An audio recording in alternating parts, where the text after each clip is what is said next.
Hello my dear friends. आजच्या लेक्चरमध्ये आपण जो रिमेनिंग पार्ट आपला राहिलेला आहे तो पुढे कंटिन्यू करणार आहोत. अच्छा, फर्स्ट लेक्चरमध्ये त्या ठिकाणी जो पार्ट सुरुवातीला घेणार आहोत तो आहे रेडिओ ॲक्टिव्हिटीचा पार्ट. बघा, ॲक्च्युली हा रेडिओ ॲक्टिव्हिटीचा जो पार्ट आहे तो थेरोटिकल जास्त आहे त्या ह्याच्यातला. याच्यातला एक मी चार्ट दिलेला आहे, तो ॲज इट इज जसाच तसा जो आहे त्या ह्याच्यातला तो पाठ करून टाका. त्याच्यानंतर काही रेडिओ ॲक्टिव्ह एलिमेंट्सचे त्या ठिकाणी युजेस आहे, आयसोटोपचे युजेस एक सांगणार आहे त्याच्यातले. ते नोटबुक आणि पेन तुम्ही त्या ह्याच्यातलं सोबत घ्या आणि ते लिहून काढा, कारण ते ॲज इट इज आपल्याला पाठ करायचे, ते विचारणे जातात त्या ह्याच्यातलं दरवर्षी. ट्रू ऑर द फॉल्समध्ये विचारतील त्या ह्याच्यातलं, किंवा अदर्शन अँड स्टेटमेंटवरती विचारतील त्या ह्याच्यातले. तर हा एक महत्त्वाचा सेक्शन रेडिओ ॲक्टिव्हचा एलिमेंट्स आहे. सोपा आहे, त्याच्यातले फक्त पाठांतर आपल्याला जास्तीत जास्त करायचं आहे त्याच्यातला, कारण कन्सेप्ट बाकी काहीच नाही. आता काही बायोचा पण थोडाफार पार्ट वगैरे त्या ह्याच्यातला एक आहे, पॉलिसायथिमिया वगैरे त्या ह्याच्यातला, जो की तुम्ही शिकलेला असालच त्या ह्याच्यातला. अच्छा, याच्यामध्ये आपल्याला अल्फा, बीटा आणि गॅमा रेज. आता रेडिओ ॲक्टिव्ह एलिमेंट जे आहे त्याच्यातले हे रेडिओ ॲक्टिव्ह एलिमेंट त्या ठिकाणी आपल्याला रेडिओ ॲक्टिव्ह एलिमेंट म्हणजे काय त्या ह्याच्यातले, तर जनरली जे एलिमेंट आहेत 82 to 92 हे नॅचरल रेडिओ ॲक्टिव्ह सबस्टन्स आपल्याला पाहायला मिळतात. आणि 92 जे ॲटॉमिक नंबर 92च्या नंतरचे जे एलिमेंट आपल्याला पाहायला मिळतात ते ऑटोमॅटिकली म्हणजे स्पॉन्टेनियसली त्या ठिकाणी रेडिएशन जे आहे त्याच्यातले, तर ते तयार केलेले आपल्याला याच्यामध्ये पाहायला मिळतात. आता पिरियडिक टेबल आपल्याला माहिती आहे, त्या पिरियडिक टेबलमध्ये जे 118 एलिमेंट आहेत ते सगळेच्या सगळे काही नॅचरलमध्ये त्या ठिकाणी म्हणजे काही आढळतात, काही आढळत नाहीत. आणि काही जे एलिमेंट आहेत त्या ह्याच्यातले ते व्हिगरसली रिॲक्ट होतात, आणि त्याच्यापैकीच असलेले काही रेडिओ ॲक्टिव्ह एलिमेंट्स आपल्याला त्या ठिकाणी पाहायला मिळतात.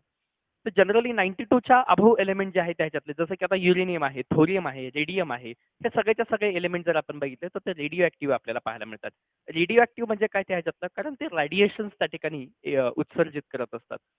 मग आता हे रेडिएशन्स ज्यावेळेस म्हणजे एक्झर्ट करत असतात, हे जे रेडिओ ॲक्टिव्ह एलिमेंट्स आहेत यांच्यामधला जर आपण महत्त्वाचा एक पॉईंट जर घेतला त्या ह्याच्यातला, तर यांचा जो न्यूक्लियस असतो, हा जो न्यूक्लियस म्हणजे कुणाचा, रेडिओ ॲक्टिव्ह एलिमेंटचा, ज्यांचा जो रेडिओ ॲक्टिव्ह एलिमेंटचा जो न्यूक्लियस असतो, हा न्यूक्लियस कसा असतो आपल्याला त्या ठिकाणचा अनस्टेबल आपल्याला पाहायला मिळतो. कसा आपल्याला पाहायला मिळतो, अनस्टेबल.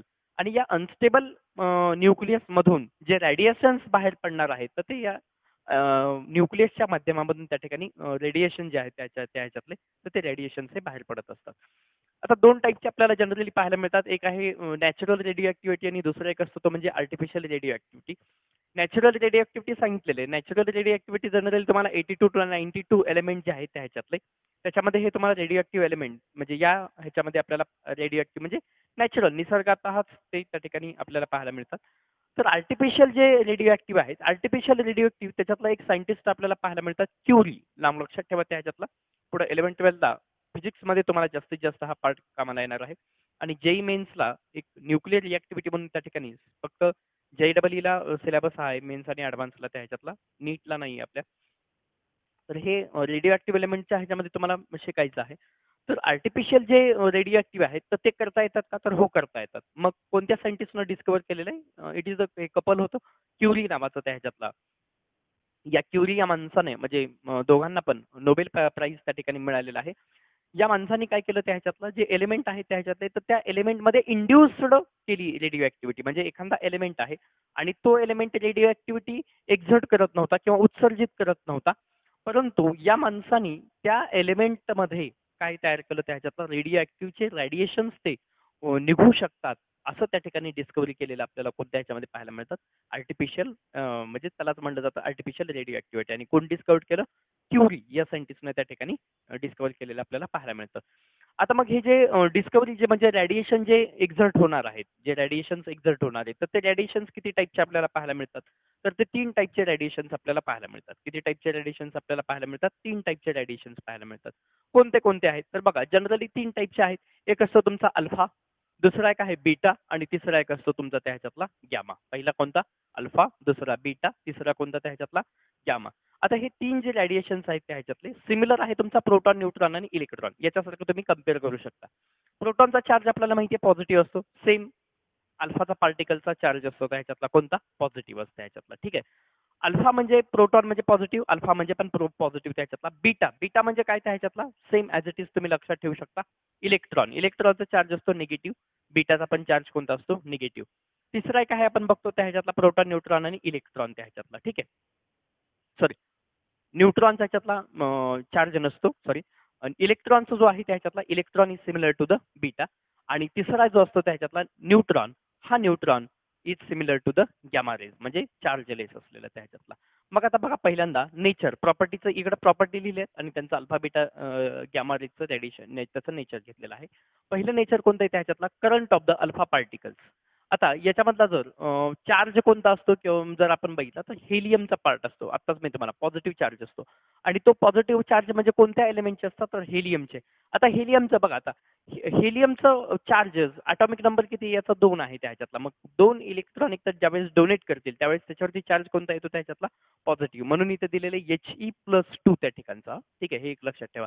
आता हेलियम म्हणलेले त्याच्यातला मास किती असेल हो त्याच्यातला 4. हेलियमचा मास म्हणजे किती असणार आहे 4 असणार आहे. मग अल्फा पार्टिकलचं पण मास किती असणार आहे 4. म्हणजे हो का इथला पुढला पॉईंट हे मास किती आहे त्याच्यातला 4.00 म्हणजे 4. आणि हे यू म्हणजे काय त्याच्यातलं आपल्याला माहिती आहे ॲटॉमिक नंबरचं काय युनिट आहे यू म्हणजे डाल्टन, जे की स्मॉल युनिट आपण पाहतो. त्याच्यानंतर current of the electron particles त्याच्यातला म्हणजे निगेटिव्ह चार्ज पार्टिकल्स कुणाचा आपल्याला पाहायला मिळतो बीटा रेजचा. आणि गॅमा रेजचा कसा आहे त्याच्यातला इलेक्ट्रोमॅग्नेटिक रेडिएशन त्याच्यातला. हे 3 म्हणजे त्या ठिकाणी एक लक्षात ठेवा पहिल्यांदा प्रॉपर्टीमध्ये. दुसरा प्रॉपर्टी आपण बघितले मास. मासचं काय म्हणलंय त्याच्यातलं आता सांगितलं हेलियमचा मास किती 4 म्हणून इथं ॲज इट इज 4 आला. त्याच्यानंतर बीटाचं बघा आता बीटाचं एकदम स्मॉल पार्ट म्हणजे मास त्या ठिकाणी आपल्याला पाहायला मिळतं विच इज ऑल्सो इलेक्ट्रॉन. इलेक्ट्रॉनचा पण मास स्मॉल आहे बघा त्याच्यातला, जे की किती इलेक्ट्रॉनचा मास बोला माहिती आहे तुम्हाला यस अरे बोला 9.1 × 10⁻31. तर बीटाचा मास किती आहे त्याच्यातला 0.00054 यू. त्याच्यानंतर गॅमा रेजचं जे आहे त्याच्यातलं नो मास, त्याला मास हे नाहीये. नेक्स्ट पुढला आहे चार्ज. चार्ज जर आपण बघितला आता हेलियम किती चार्ज आहे तिथे बघा त्याच्यातला +2 आहे म्हणून इथं +2 ठेवला. इलेक्ट्रॉनचा चार्ज मायनस असतो म्हणून मायनसला मायनस ठेवला. त्याच्यानंतर next electrically neutral. Gamma rays कसा आहे त्याच्यातला इलेक्ट्रिकली न्यूट्रल. न्यूट्रॉन पण कसा असतो इलेक्ट्रिकली न्यूट्रल, ना त्याच्यावर पॉझिटिव्ह असतो ना निगेटिव्ह असतो म्हणून गॅमा रेजचा तुझा गॅमा रेजचा सुद्धा कसा आहे तुमचा इलेक्ट्रिकली न्यूट्रल. नेक्स्ट पुढली प्रॉपर्टी आहे व्हेलॉसिटी. आता व्हेलॉसिटी किती आहे त्याच्यातलं एक्झॅक्टली नाहीये परंतु आपण ते कंपॅरिझन वरून त्या ठिकाणी आपण लक्षात ठेवू शकतो 1/5 to 1/20 the times of the velocity of the light. आता व्हेलॉसिटी ऑफ द लाईट तुम्हाला माहिती असली पाहिजे बघा त्याच्यात व्हेलॉसिटी ऑफ लाईट किती आहे व्हेलॉसिटी ऑफ लाईट माहिती आहे बोला यस 3 × 10⁸ मीटर पर सेकंड. माहित नसेल तर लक्षात ठेवा किती 3 × 10⁸ मीटर पर सेकंड लक्षात असू द्या. आता मग याच्या 1/8 टाइम्स आहे म्हणजे आता बघा ना ॲव्हरेज जर आपण बघितलं 1/5 आहे बरोबर ना 1/5 मल्टिप्लाइड बाय किती 3 × 10⁸ मीटर पर सेकंड. म्हणजे आता जो काही याचा येईल त्याच्यातला 0. किती 6 येईल त्याच्यातला म्हणजे 0.6 × 10⁸ जे की काय असेल तर तुमचा मीटर पर सेकंड. हे ॲव्हरेज आहे त्याच्यातला कोणाची स्पीड त्याच्यातली अल्फा रेजची स्पीड त्याच्यातली. बघा व्हेलॉसिटी ऑफ लाईट मग याच्यापेक्षा कमी असेल का याच्यापेक्षा जास्त असेल याच्यापेक्षा जास्त व्हेलॉसिटी ऑफ लाईट. कारण हे किती 0.6 × 10⁸ आहे किंवा याला जरी आपण असं कन्सिडर केलं तर 6 × 10⁷ म्हणू शकतो मी. ही आली तुमची अल्फा पार्टिकलची स्पीड. पण व्हेलॉसिटी ऑफ लाईट जर आपण बघितलं तर किती 3 × 10⁸ म्हणजे व्हेलॉसिटी ऑफ लाईट कशी जास्त आहे कुणापेक्षा या अल्फा पार्टिकल पेक्षा. तर हा एक लक्षात ठेवा 1/8 to 1/20 the times of the velocity of the light. त्याच्यानंतर बीटा पार्टिकलची पण किती 1/5 to 9/10 times of the velocity of the light. ते पण कमीच येते त्याच्यातली. फक्त याच्यापेक्षा म्हणजे अल्फा पार्टिकल पेक्षा कुणाची जास्त येते बीटा पार्टिकलची जास्त येते. हे एक मात्र लक्षात असू द्या. नेक्स्ट पुढला काय same as the velocity of light म्हणजे व्हेलॉसिटी ऑफ लाईट आहे 3 × 10⁸ मीटर पर सेकंड. सेम कोणाची स्पीड आहे त्याच्यातली गॅमा रेजची किती आहे तुमची same as the velocity of the light तेवढं. ठीक आहे. नेक्स्ट पुढली प्रॉपर्टीज आहे deviation in the electric field. हा आता हे एक बघा त्याच्यातला. आता हा deviation in the electric field मध्ये एक्सपेरिमेंट त्या ठिकाणी केलेला आपल्याला पाहायला मिळतो जो की रुदरफोर्ड या माणसानं. आता हा म्हणजे अल्फा बीटा गॅमा रेज जे आहे त्याच्यातले यांचं जर डिस्कवरी जर आपण बघितलं त्याच्यातला तर ते 2 सायंटिस्टनी आपल्याला पाहायला मिळतात. पहिले जे सायंटिस्ट आपल्याला रुदरफोर्ड जे सायंटिस्ट आपल्याला पाहायला मिळतात तर त्या रुदरफोर्ड या माणसानं अल्फा पार्टिकल आणि बीटा पार्टिकलचा डिस्कवर आपल्याला कोण रुदरफोर्डनी पाहायला मिळतो. तर गॅमा पार्टिकलचा जो डिस्कवरी आहे त्याच्यातला तो विलार्ड या माणसानं सायंटिस्टनं डिस्कवर केलेला आहे. कोणत्या विलार्ड WILARD लक्षात ठेवा. विलार्ड या सायंटिस्टनं कोणत्या रेजचा गॅमा रेजचा. मग त्यांचा जो एक्सपेरिमेंट होता कुणाचा एक्सपेरिमेंट होता रुदरफोर्ड या माणसाचा. मग तो जो रुदरफोर्ड या माणसाचा जो एक्सपेरिमेंट होता तो एक्सपेरिमेंट अशा पद्धतीने सेटअप केलेला होता की जे रेज आहेत म्हणजे अल्फा बीटा रेज हे कुणामधून पास करून घ्यायचेत आपल्याला, तर इलेक्ट्रिक फील्ड मधून. इलेक्ट्रिक फील्डच्या ह्याच्यामधून म्हणजे एक पॉझिटिव्ह असेल आणि एक निगेटिव्ह असेल. म्हणजे आता बघा त्या ह्याच्यातलं इमॅजिनेशन, हे जे आहे ते अल्फा रेज आहेत. ठीक आहे, इमॅजिनेशन कळतंय का बघा, हे काय तुमचे त्या ह्याच्यातले अल्फा बीटा गॅमा रेज. हे एक रेज चाललाय, वरी एक पॉझिटिव्ह खाली एक निगेटिव्ह. वरी काय ठेवला त्या ह्याच्यातला पॉझिटिव्ह, खाली कोणता आहे त्या ह्याच्यातला निगेटिव्ह. इकडला हा रेज आहे, इकडून रेज येईल, वरी पॉझिटिव्ह आहे खाली निगेटिव्ह आहे. हा आता लक्ष द्या, इमॅजिनेशन लक्ष द्या, इकडं इकडं लक्ष द्या, इकडं. ठीक आहे, वरी पॉझिटिव्ह खाली काय निगेटिव्ह. लक्ष द्या इकडं, हा हे रेज चालू आहे. ठीक आहे, आता हे अल्फा पार्टिकल रेज चालू आहेत. वरी काय म्हटलं पॉझिटिव्ह, खाली काय म्हटलं निगेटिव्ह. मला सांगा अल्फा पार्टिकल म्हणजे कोणता चार्ज आहे, पॉझिटिव्ह का निगेटिव्ह? मग आता पॉझिटिव्ह पॉझिटिव्ह अट्रॅक्ट असतं का पॉझिटिव्ह निगेटिव्ह अट्रॅक्शन असतं त्या ह्याच्यातलं? कोणामध्ये अट्रॅक्शन असते? ठीक आहे, मग आता हे पॉझिटिव्ह आहे त्या ह्याच्यातला, वरी पॉझिटिव्ह खाली निगेटिव्ह. कुठं जाईल त्या ह्याच्यातला हा रेज? ऑब्विसली खाली जाईल, म्हणजे निगेटिव्ह कडे जाईल त्या ह्याच्यातला. म्हणून आता बघा deviation in the electric field कुठं जाईल आता? निगेटिव्ह चार्जड प्लेट अट्रॅक्ट होईल त्या ह्याच्यातला. का? कारण अल्फा पार्टिकल कुठले त्या ह्याच्यातले पॉझिटिव्ह, मग हे कुठं अट्रॅक्ट होतील? निगेटिव्ह. म्हणून इथे लिहिले निगेटिव्ह चार्जड प्लेट. कळतंय का? हे हे असं तुमचा कोणता त्या ह्याच्यातला बीटा रेज. ठीक आहे, म्हणजे अल्फा रेज त्याच्यातला, वरी पॉझिटिव्ह खाली निगेटिव्ह. म्हणजे कुठं जाणार त्या ह्याच्यातले? खालच्या साईडला. समजा आता बीटा पार्टिकल आहे, बीटा पार्टिकलचा चार्ज कोणता असतो? निगेटिव्ह असतो. हा मग आता कुठं जातील त्या ह्याच्यातले बीटा पार्टिकल असे आले, वरी पॉझिटिव्ह खाली निगेटिव्ह त्या ह्याच्यातला. आता हे निगेटिव्ह आहे, मग हे कुठं जातील त्या ह्याच्यातले? पॉझिटिव्ह कडे त्या ह्याच्यातला. ठीक आहे, म्हणून आता इथं काय लिहिले पॉझिटिव्ह चार्ज प्लेट कडे अट्रॅक्ट होतील. आय होप तुम्हाला कळालं असेल. आणि तिसरं काय, नॉट डिव्हिटेड. आता गॅमा रेज वरती चार्ज आहे का त्या ह्याच्यातला? कोणताच नाही ना, पॉझिटिव्ह कडे पण नाही आणि निगेटिव्ह पण नाही. कसं आहे मग हे त्या ह्याच्यातले न्यूट्रल आहे त्याच्यातलं, पॉझिटिव्ह कडे पण अट्रॅक्ट नाही आणि निगेटिव्ह पण अट्रॅक्ट नाही त्याच्यातला. ठीक आहे, कळालं? नेक्स्ट पुढे बघा त्या ह्याच्यातला, म्हणजे नॉट डेव्हिएटेड म्हणलेलं इथं. ठीक आहे, नेक्स्ट आहे पेनेट्रेटिंग पॉवर. आता हे पेनेट्रेटिंग पॉवर म्हणजे काय ते एक बघा त्या ह्याच्यातलं. पेनेट्रेटिंग पॉवर म्हणजे काही नाही, सिंपल पेनेट्रेटिंग पॉवर आहे. तर समजा आपला आता हा एक अल्युमिनियमचा शीट आहे, काहीतरी शीट आहे असं लक्षात ठेवा. ठीक आहे, किंवा मग आपण दुसरं काहीतरी ठीक आहे असंच कन्सिडर करा. ठीक आहे, आता हा एक अल्युमिनियमचा शीट आहे. मी काय काढलं त्या ह्याच्यातला अल्फा रेज पार्टिकल इथं बंबार्ड केले, म्हणजे या प्लेटवरती असं बंबार्ड केले त्या ह्याच्यातलं किंवा टाकले त्या ह्याच्यातला. तर हे अल्फा पार्टिकल याच्यामधून जातात का? म्हणजेच काय पेनेट्रेटिंग पॉवर थोडक्यामध्ये त्या ह्याच्यातले. म्हणजे याच्यामधून ते पेनेट्रेट करून बाहेर जाऊ शकतात का की नाही, हे सांगणं म्हणजे थोडक्यात काय त्याचं पेनेट्रेटिंग पॉवर. मग सगळ्यात जास्त पेनेट्रेटिंग पॉवर येते बाळांनो त्याच्यात गॅमा रेजची. किती आहे पेनेट्रेटिंग? तर 15 सेंटीमीटर म्हणजे थिकनेस असलेला त्या ह्याच्यातला, त्याच्यामधून जर आपण पास केले तर त्याच्यामधून पलीकडून जाऊ शकतात. म्हणजे आता बघा 15 सेंटीमीटर थिकनेस, म्हणजे आता तुम्ही जे स्केल वापरता ना ती कंपास मधली वगैरे त्या ह्याच्यातली, ती किती सेंटीमीटरची असते? 15 सेंटीमीटर तिची त्या ह्याच्यातली. मग त्या 15 सेंटीमीटर थिकनेस आहे बघा त्या ह्याच्यातलं, म्हणजे जवळपास एवढी थिकनेस त्या ठिकाणी येईल त्या ह्याच्यातले. आणि एवढ्या थिकनेस मधून जर आपण गॅमा रेज पास केले तर ते पार मधून त्या ठिकाणी पलीकडल्या साईडने त्या ठिकाणी ते आरपार निघून जाऊ शकतात. इतकी पेनेट्रेटिंग पॉवर कुणाची आपल्याला पाहायला मिळते? गॅमा पार्टिकलची त्या ह्याच्यातली. त्याच्यानंतर मग बीटाची कमी येते आणि सगळ्यात कमी कुणाची येते त्या ह्याच्यातली? अल्फा पार्टिकलची येते त्या ह्याच्यातलं. तर कळालं असेल तुम्हाला पेनेट्रेटिंग पॉवर म्हणजे काय.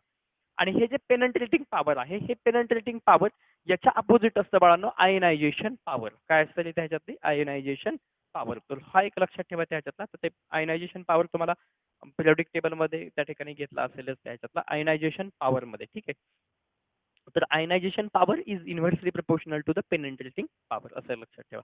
म्हणजे ज्याची पेनेट्रेटिंग पॉवर जास्त त्याची आयनायझेशन पॉवर कशी असेल रे? कमी असेल. आणि ज्याची पेनेट्रेटिंग पॉवर सगळ्यात कमी त्याची आयनायझेशन पॉवर जास्त, व्हाईस वर्सा असं लक्षात असतं. मग पेनेट्रेटिंग पॉवर कॅन पेनेट्रेट मग आता कोणता शीट घेतलेला इथं त्या ह्याच्यातला? तर अल्युमिनियमचा शीट हा त्या ठिकाणी पेनेट्रेट करू शकतो, ज्याची की थिकनेस किती आपल्याला लेस दॅन 0.002 mm, म्हणजे 2 मिलीमीटर त्या ह्याच्यातला. एम म्हणजे काय? मिलीमीटर. आणि त्याच्यानंतर ह्याची थिकनेस किती? आता बघा याची थिकनेस अल्फापेक्षा बीटाची जास्त असेल, आत्ताच म्हणले. किती आहे त्या ह्याच्यातला? 2 mm चा, म्हणजे जाडीचा जो अल्युमिनियमचा शीट आहे तो त्या ठिकाणी तो पेनेट्रेट करू शकतो. जे की अल्फा पार्टिकलच्या किती टाइम्स जास्त आहे? तर 100 टाइम्स जास्त आहे. किती टाइम्स जास्त आहे त्या ह्याच्यातला? 100 टाइम्स. कुणाची पेनेट्रेटिंग पॉवर जास्त आहे रे? Beta particle. कुणापेक्षा? Alpha particle. त्याच्यानंतर नेक्स्ट आहे 15 centimetre thickness of lead.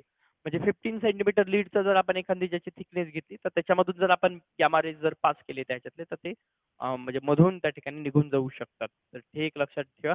Which is equals to the 10,000 times which is the higher thickness than that of the alpha particle. म्हणजे अल्फा पार्टिकलच्या किती टाइम जास्त आहे हे? 10,000 टाइम्स. लक्षात ठेवा किती जास्त आहे त्याच्यातलं, हो ना.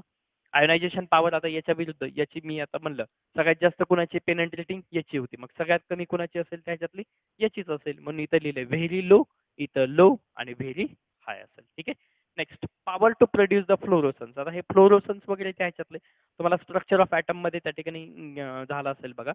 काय होतं सर स्ट्रक्चर ऑफ ॲटम किंवा ॲटॉमिक स्ट्रक्चर वगैरे त्या ह्याच्यातला फ्लोरोसन्स आपण रुदरफोर्ड मॉडेलमध्ये त्या ठिकाणी वापरलेले होते. ते फ्लोरोसन्स स्क्रीन कशाची होती माहिती आहे का तुम्हाला त्या ह्याच्यातलं आठवा जर झालं असेल तर तुम्हाला झेडेनियसची होती स्क्रीन. झिंक सल्फाईडची स्क्रीन त्या ठिकाणी म्हणजे कशामुळेच कारण ते जे रेज आहेत ते त्या ठिकाणी स्कॅटर्ड होऊ नयेत याच्यासाठी ते फ्लोरोसन्स त्या ठिकाणी स्क्रीन आपण ठेवतो. जे की सगळ्यात जास्त कोणाचे अल्फा पार्टिकलची त्याच्यानंतर व्हेरी लो या बेटा आणि सगळ्यात लो कोणाची त्याच्यातली गॅमा रेची. तर हा सिंपल त्या ठिकाणचा चार्ट आहे लक्षात ठेवा असू द्या. हा चार्ट महत्वाचा आहे. आता या चार्ट वरतीच पेक्षा काही आयसोटोप्स आहेत त्या ह्याच्यातले अल्फा एलिमेंटच्या ह्याच्यातले तर ते अल्फा एलिमेंट जे आहेत त्याच्यातले तर त्याचा यूज आपल्याला कोणत्या सेक्टरमध्ये त्या ठिकाणी होतो तर तो एक पॉईंट जो आहे त्या ह्याच्यातला तो अतिशय महत्वाचा आहे. ठीक आहे. आता मी डायरेक्ट तोंडी सांगणार आहे त्या ह्याच्यातले काही पॉईंट्स काढलेले आहेत त्या बाबतीमधले ते मात्र ॲज इट इज पाठच करून ठेवा. ठीक आहे. कारण ते तुम्हाला विचारले जाऊ शकतात. तर सगळ्यात पहिला जो आहे त्या ह्याच्यातला आता व्हिडिओज आहेत त्या ह्याच्यातले त्याच्यामुळं तुम्ही बॅग घेऊन वगैरे त्या ह्याच्यातले मी एकदा दोनदा जरी सांगितलं तरी तुम्ही बॅग घेऊन त्या ठिकाणी लिहू शकतात. ठीक आहे. तर बाळांनो पहिला जो आहे त्या ह्याच्यातला रेडिओ ऍक्टिव्ह एलिमेंटच्या ह्याच्यातला तर तो सगळ्यात पहिला एक लिहा. मी वाटल्यास तरी पण म्हणजे एलिमेंट्स आहेत त्या ह्याच्यातले ते मी लिहून दाखवेन त्या ह्याच्यातले. ठीक आहे. फर्स्ट आहे आपला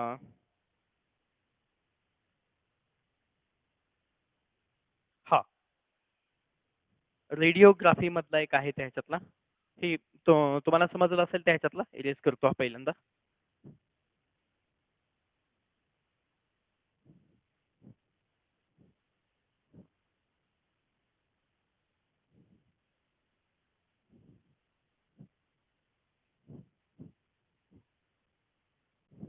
फर्स्ट आहे बाळांनो रेडिओग्राफी. Right down रेडिओग्राफी. रेडिओग्राफीमध्ये फक्त एक डॅश करून लिहा त्याच्यातले एलिमेंट्स कोणते कोणते आहेत ते. पहिला आहे तुमचा कोबाल्ट 60 आणि इरिडियम 192. कोबाल्ट 60 आणि दुसरा एक आहे इरिडियम 192. हे जे दोन एलिमेंट आहेत त्याच्यातले रेडिओग्राफी कॅमेरामध्ये आहेत बघा. कॅमेरा रेडिओग्राफी कॅमेरामध्ये. ठीक आहे. हा पहिला यूज आहे बघा. हे एलिमेंट पाठच करून ठेवा. कोबाल्ट 60 इरिडियम 192 कशामध्ये यूज आहे रेडिओग्राफी कॅमेरामध्ये. त्याच्यानंतर दुसरा एक आहे त्या ह्याच्यातला पुरानो मटेरियल हा एक आहे. ठीक आहे. हा क्रिप्टॉन 85 दुसरा एक आहे क्रिप्टॉन 85 याचा यूज आहे पुरानो त्या ह्याच्यातला HID मध्ये. HID मध्ये हाय इंटेन्सिटी डिस्चार्ज. HID म्हणजे काय हाय इंटेन्सिटी डिस्चार्ज. कोणत्या म्हणजे कशाचा यूज केला जातो क्रिप्टॉन 85 चा यूज केला जातो या ह्याच्यातला. ठीक आहे. नेक्स्ट पुढला एक आहे HID झालं. त्याच्यानंतर प्रोमेथियम 142. आता हा क्रिप्टॉन 85 म्हणजे कशासाठी यूज केला जातो तर HID म्हणजे काय जे मोठे लॅम्प्स वगैरे जे असतात ना त्या ह्याच्यातले तर त्याच्यामध्ये आहेत लॅम्प्स थोडक्यामध्ये HID हाय इंटेन्सिटी डिस्चार्ज. इंटेन्सिटी म्हणजे काय जास्त लाईट वाले त्या ह्याच्यातले. त्याच्यानंतर दुसरा एक आहे मुलांना त्या ह्याच्यातला एक्सरे युनिट्स मध्ये एक आहे त्या ह्याच्यातला जो की प्रोमेथियम 147. याचा यूज आपल्याला एक्सरे युनिट्स मध्ये त्या ठिकाणी केला जातो. कशामध्ये यूज केला जातो एक्सरे युनिट्स मध्ये त्या ठिकाणी. कशाचा कोणत्या एलिमेंटचा रे प्रोमेथियम 147. त्याच्यानंतर पुढला एक आहे मुलांनो त्या ह्याच्यातला तो म्हणजे हा एक फारदा विचारलेला आहे बघा त्या ह्याच्यातला कोबाल्ट 60.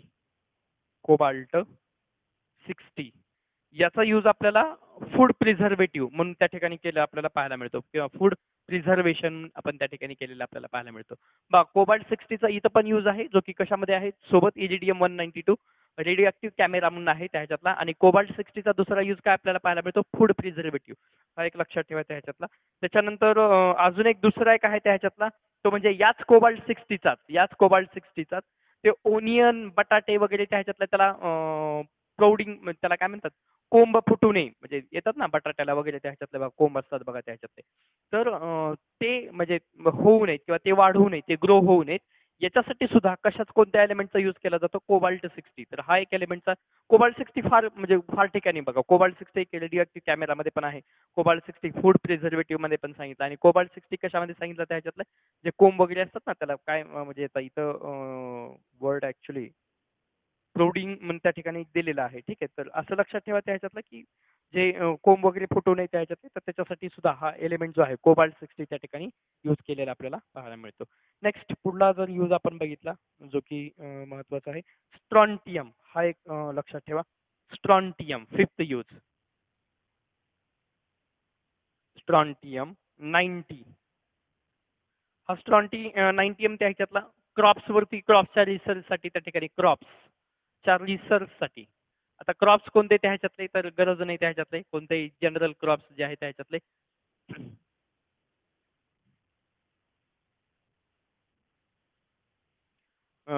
जनरल जे रिसर्च आहे त्याच्यातले तर क्रॉप्सच्या ह्याच्यामध्ये प्लांट वगैरे त्याच्यातले त्याचे यूज आपल्याला कोणत्यामध्ये स्ट्रॉन्टियमचा त्या ठिकाणी यूज आपल्याला पाहायला मिळतो. त्याच्यानंतर दुसरे एक आहेत बघा आता हे तुम्हाला म्हणजे अजून एक बोन कॅन्सर मध्ये त्या ठिकाणी म्हणजे मेडिसिनल फील्ड मध्ये एक आहे त्या ह्याच्यातले बोन कॅन्सर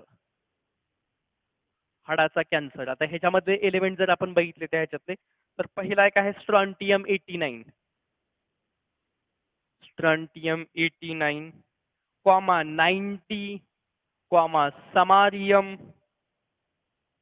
153 रेडियम रेडियम 223 हे एवढे एलिमेंट त्या ठिकाणी 4 एलिमेंट कशामध्ये यूज केले जातात बघा त्याच्यातले बोन कॅन्सर मध्ये हे महत्वाचं आहे बघा त्याच्यातला कोणते कोणते स्ट्रॉन्टियम 89 आता इथं आपण कोणता बघितला स्ट्रॉन्टियम 90चा आता कोणता इथं स्ट्रॉन्टियम 89 क्वामा स्ट्रॉन्टियम 90 त्याच्यानंतर समारियम 153 आणि रेडियम किती रे त्याच्यातला 223 रेडियम वगैरे आपण बघतोच बघा त्याच्यातले ते हायवेला असतात ना रेड वगैरे असते त्याच्यातला हे चारही एलिमेंट कशामध्ये आपल्याला पाहायला मिळतात to treat the bone cancer हाडाच्या कॅन्सरमध्ये त्या ठिकाणचा यांचा यूज आपल्याला पाहायला मिळतो. ठीक आहे. त्याच्यानंतर अजून एक आहे मुलांनो तो म्हणजे पॉलिसायथेमिया पॉलिसायथेमिया याच्यामधले एलिमेंट आहेत बघा त्या ह्याच्यातले फॉस्फरस P32 हा एक त्या ठिकाणी आपल्याला याच्यातला यूज केला जातो. आता हे पॉलिसायथेमिया म्हणजे माहित असेल आपल्यामधले जे आरबीसीज आहेत त्याच्यातले त्या जर वाढल्या रेड ब्लड सेल जर वाढल्या त्या ह्याच्यातल्या तर ते वाढू नयेत त्या रिड्यूस व्हावेत त्या कंट्रोलमध्ये यावेत याच्यासाठी म्हणजे ते त्या ट्रीटमेंटला म्हणजे त्या डिसीजला काय म्हटलं जातं पॉलिसायथेमिया तुम्हाला बायोमध्ये झालेला असेल बघा त्याच्यातला पॉलिसायथेमिया जो की कोणता म्हणजे आयसोटोप यूज केला जातो त्याच्यातला फॉस्फरस 32 हा एक लक्षात ठेवायचा ह्याच्यातला. नेक्स्ट पुढला एक आहे हायपरथायरॉइडिझम हा फक्त सगळ्यात जास्त म्हणजे डिसीज आपण बघतोच बघा कोणाच्या पण घरामध्ये आपल्याला त्या ठिकाणी जनरली हा डिसीज त्या ठिकाणी आपल्याला थायरॉइडिझम वगैरे त्या ह्याच्यातला थायरॉइडिझम म्हणजे काय ते एनलार्जमेंट ऑफ द ग्लँड त्याच्यातले जे गळग्रंथी असतात त्याच्यातले तर त्या जर वाढल्या तर याच्यामध्ये आपल्याला पाहायला मिळतं. त्याच्यामध्ये कोणता आपल्याला त्या ठिकाणी आयोडीन 123 आयोडीन 123 हा जो एलिमेंट आहे त्याच्यातले हा एक एलिमेंट त्या ठिकाणी यूज आपल्याला याच्यामध्ये पाहायला मिळतो. त्याच्यानंतर अजून एक आहे तो म्हणजे ट्यूमर डिटेक्शन ट्यूमर डिटेक्शन याच्यामधला बोरॉन 10 आयोडीन 131 कोबाल्ट 60 आणि अर्सेनिक 74 हे एवढे एलिमेंट त्या ह्याच्यातले आपल्याला त्या ठिकाणी ट्यूमर डिटेक्शन मध्ये यूज केले जातात. ट्यूमर म्हणजे काय तुम्ही नाव ऐकलं असेल ब्रेन ट्यूमर म्हणजे मेंदूच्या तिथला जर गाठ वगैरे जर आली असेल त्या ह्याच्यातला तर त्याला म्हटलं जातं ट्यूमर त्या ह्याच्यातला. त्याच्यानंतर कुठलाही ट्यूमर वगैरे त्या ह्याच्यातला किंवा थ्रोटचा ट्यूमर त्या ह्याच्यातला ट्यूमर त्या ह्याच्यातला. ठीक आहे. ट्यूमर डिटेक्शनसाठी म्हणजे ट्यूमर ओळखण्यासाठी कोणत्या कोणत्या आयसोटोपचा यूज केला जातो बोरॉन 10 आयोडीन 131 आता आयोडीनचे सुद्धा बरेच आयसोटोप आहेत बरं आयोडीन 131 कोबाल्ट 60 आणि अर्सेनिक किती आहे त्या ह्याच्यातला 74 एवढे एलिमेंट त्या ह्याच्यातले जे आहे ते तुम्हाला पाठच करून ठेवायचे आयसोटोपच्या ह्याच्यामधले. ठीक आहे. बाकीच्या ह्याच्यातला जो आहे पुढला तो म्हणजे टेफ्लॉन आणि दुसरा काय आहे तो म्हणजे डिओड्रंट हे डिओड्रंट आणि टेफ्लॉन आणि बाकी स्मॉल छोटासा यूज आहे त्या ह्याच्यातला तो म्हणजे फूड कलर वगैरे त्या ह्याच्यातले. ठीक आहे. तर हा एक पुढला एक सेशनच्या ह्याच्यामध्ये तो एक आपल्याला याच्यामधलं बघायचं आहे. हे तुम्हाला आय होप कळालेले असेल त्याच्यातले हे ॲज इट इज पाठ करून ठेवा. बोन कॅन्सर स्ट्रॉन्टियम 89 90 समारियम 153 रेडियम 223 त्याच्यानंतर कोबाल्ट 60 आणि इरिडियम 192 रेडिओ ऍक्टिव्ह कॅमेरामध्ये इलेक्ट्रॉन 85 HID हाय इंटेन्सिटी हाय इंटेन्सिटी काय डिस्चार्ज ह्याच्यातला प्रोमिथियम 147 एक्सरे युनिटमध्ये यूज आहे. कोबाल्ट 60चा यूज आपल्याला फूड प्रिझर्वेटिव्ह म्हणून आहे त्या ह्याच्यातला. स्ट्रॉन्टियम 90चा यूज क्रॉप्स रिसर्चमध्ये त्या ठिकाणी आपल्याला पाहायला मिळतो. त्याच्यानंतर पॉलिसायथेमिया म्हणजे काय त्या ह्याच्यातला तो increases the red blood cells त्या ह्याच्यातला रेड ब्लड आरबीसी जर वाढल्या तर त्याला काय म्हटलं जातं पॉलिसायथेमिया. आणि त्याच्यामध्ये कोणताही एलिमेंट यूज केला जातो तो फॉस्फरस 32 हा एक लक्षात ठेवा त्या ह्याच्यातला. हायपरथायरॉइडिझम म्हणजे त्या ह्याच्यातला काय जे ग्लँड आहेत त्या ह्याच्यातला ग्लँड त्या ग्लँड इनलार्जमेंट जर झाल्या म्हणजे वाढल्या त्या ह्याच्यातला तर त्याला काय म्हटलं जातं त्या ह्याच्यातला हायपरथायरॉइडिझम. कोणता एलिमेंट यूज केला जातं आयोडीन 123. त्याच्यानंतर ट्युमर डिटेक्शन म्हणजे काय ब्रेनमध्ये वगैरे त्या ह्याच्यातला कोणताही ट्युमर असेल त्या ह्याच्यातला तर तो ट्युमर ओळखण्यासाठी कोणते कोणते बोरॉन 10 आयोडीन 131 कोबाल्ट 60 आर्सेनिक 74 तर एवढे हे एलिमेंट त्या ह्याच्यातले आणि त्यांचे आयसोटोप. आय होप तुम्हाला हे कळालं असेल हे लक्षात ठेवा. याचा युजेस तुम्हाला डायरेक्ट क्वेश्चन मध्ये त्या ठिकाणी विचारला जाऊ शकतो आणि पाठीमागचा एक चार्ट. ठीक आहे आय होप कळालं असेल तुम्हाला.